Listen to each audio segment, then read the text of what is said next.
What's good? What's good, everybody? Welcome back to another episode of The Urban Platform Speaks.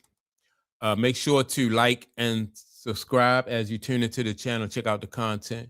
And with that being said, man, I want to speak on some recent comments that Jim Boeheim made. Um, Basically throwing some players under the bus because the coach, what's his name? Archery. I think his name is Archery. The coach from the Syracuse basketball team just got fired, right? And so Jim Boeheim basically blamed the poor performance of the team and the firing of the head coach on the players. He said that the players underperformed. And this, I have always been a Syracuse fan, watching them play in the Big East against Georgetown, Providence, St. John's, all those guys, Villanova, you know, man, those were that Big East back in the day was just a tough conference basketball college basketball conference. And Jim Boeheim kept his team in the thick of things, right? Was a really good coach. And so to hear him say, to throw the kids under the bus and blame them for the coach getting fired, man, kind of disappointing, especially somebody who was at Syracuse for so long. It just, it make me wonder how this guy really felt about the kids. Like, was he for the kids at the school, or was he just there because these kids just, to use the kids in order to get him, for his benefit? Because if you are a leader, no way, in my opinion, that you can blame the kids or throw the kids under the bus. Even if the kid these kids underperform, you as the leader, as a coach, have to accept some responsibility for that, right? And so on the Odd Couple, where you had Rob Parker and I forgot this other guy named something Williams, but anyway, Washington, my fault, Calvin Washington, and they discussed it, and Rob Parker definitely wasn't trying to hear this stuff that Boeheim said. And so what I want to do is I want to play the audio from that, and then I want to come back and give some more of my input. But here we go with Rob Parker, man, just dragging Coach Boeheim like he should. We had some player bashing on television. Oh, my. And none other than a former big-time who only won one championship in 55 years, coach. Tom Izzo? Yeah, very nice. I know how you get. There's another one, yes. Okay. I know how you get.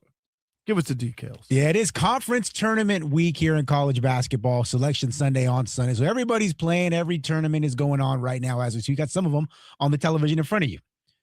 One of the tournaments that's currently going on is the ACC basketball tournament. I don't know if you guys know this, but they just fired their head coach after 3 seasons. Adrian Autry, the hand-picked successor to Jim Boeheim in Syracuse, all right? I was just there. Quick background on Autry before we get to the sound here.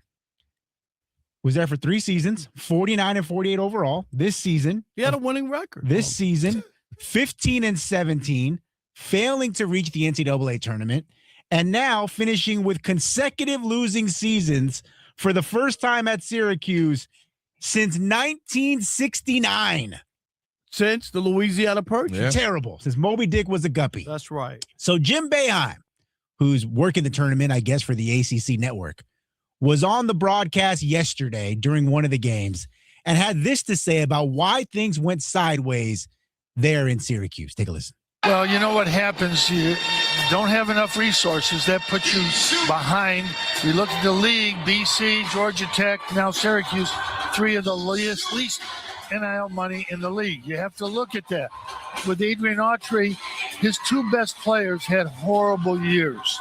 If you take any team in this league and you take their 2 best players and they have really, really bad years, like Cam Boozer and Isaiah Evans have a bad year at Duke, they don't win. That's what happened this year at Syracuse. His 2 best players just didn't play well. All right, so he said, and it would be the same thing at Duke. Like if Cam Boozer didn't play up to par at Duke, it still would fall on the coach.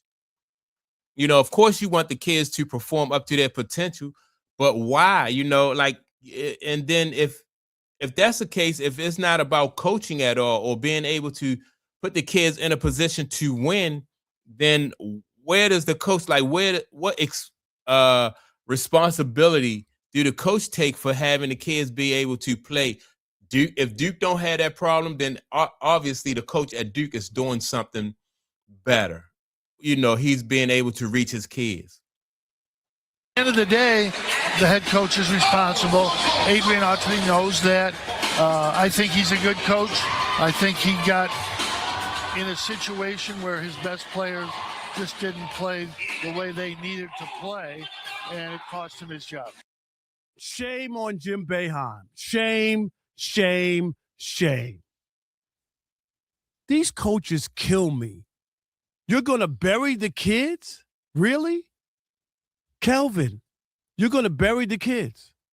They're the reason Syracuse didn't win because they didn't play well enough. They had horrible years, terrible years, right? That's the reason that they lost. Mm-hmm. I thought they didn't make the tournament for 3 years. So it was just those two kids who didn't play well this year. Okay? Right. Is there anybody on that damn desk who's going to push back on any of these guys? Why have 8 people on the desk if no one's going to push back? Stop it. We don't need all these analysts if no one's going to question. Hey, coach, they've struggled for 3 years. What do those kids having a bad year this past year have to do with the 2 previous? Make them answer that question. Yeah, Rob Parker make a good point. You only have the kids, this kid that they're blaming, or the 2 kids that they're blaming is only what is there for this 1 year. Then they want to blame the fact that, Jim Boeheim brought up NIL. And I, like I said before, the NIL is all about really, if they can't use the kids, and these colleges really, these coaches really just expose themselves when they keep complaining about the NIL money. Professional coaches do not complain about what the basketball players are making at the professional level. So I think that coaches at the college level should just get used to it and stop complaining about what these kids are making and just go ahead and coach. At every level, each kid or each person that's playing basketball, it's your job to get them to play and perform at their highest. But it just seems to me like some coaches cannot coach unless they have some type of leverage over top of you. And, so they can threaten you with a scholarship or something like that, or I'm going to cut you or I'm going to send you home. Whereas though in the NBA, you can't always do that, and you got to be careful of how you talk to these guys in the NBA because they're grown men just like you are. So you got to be careful about that stuff. But at the college level, these guys who've been coaching for all these years are not used to that. They're used to having leverage against these kids, man. And that's why these kids just see adults as being fake. On the one thing you talk about loyalty and hard work and dedication, then you have coaches doing the exact opposite of what they preach to these kids. Rick Pitino had some issues back in the day when he was at was he at Louisville? He had some issues, that didn't paint him in the best light in public, right?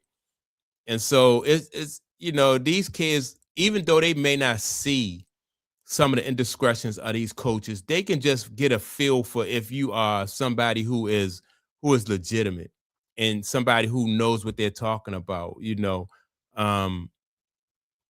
and Jim Boeheim, man, when you think about it, like I said, I've always been like Jim Boeheim as a coach, but I just think that when you say stuff like that, it just lets me know that this is how you approach the game for all those years, and this is what you thought for all those years when you was coaching those kids. I don't think Rob Parker did say he only won 1 championship in over 50 years as a head coach at Syracuse. The fact that he only won 1 championship to me really don't matter. It's hard to win a a college championship. And that year that Carmelo Anthony put together, and they got him there, I thought was a magical year for Syracuse. But yeah, man, these coaches just expose themselves. Jim Boeheim would have never said this if he was still a coach at Syracuse. But now that he's not the coach at Syracuse, now like what he really feels about these kids, like if he have a bad season, then he blaming it on the kids, And so let me get back to some more of what Rob Parker had to say. Maybe Audrey wasn't good enough coach. Maybe he let the kids down. Maybe he didn't do a good job and used them the best way in their talents. Can we even have a hint of that? That maybe he's not a good coach? Maybe he was a great assistant for you, Jim Boeheim, but he's not a good head coach. It happens all the time. What is wrong with these people? They go unchallenged, unchecked, unmarked. Oh, right away. They don't have NIL money. Their players didn't play well. Who gets the big contract and extensions when the team plays well, Kelvin, and wins? Coaches. Who gets the big Nike sneaker deal for the team? Coaches. And now it's the two players who had an off year. That's the reason that Syracuse hasn't made the tournament. I think it's 5 straight years, but 3 years under him. Mm-hmm. That's why? Jim, what happened your last 2 years? Did you not have NIL money and the kids were terrible for you? Coach, how could somebody ask Jim Boeheim, how did you stick around for 55 years and you only won 1 national championship? And if Carmelo never happened to wander on the Syracuse campus for 1 year, you'd have none. That's funny. So look, man, but yeah, it's not easy to win a championship, but Jim Boeheim at Syracuse for 55 years, man, and has a lot of talent come through there and was only able to muster up 1 championship. So what does that say about him as a coach? He had 55 opportunities and only hit 1 time.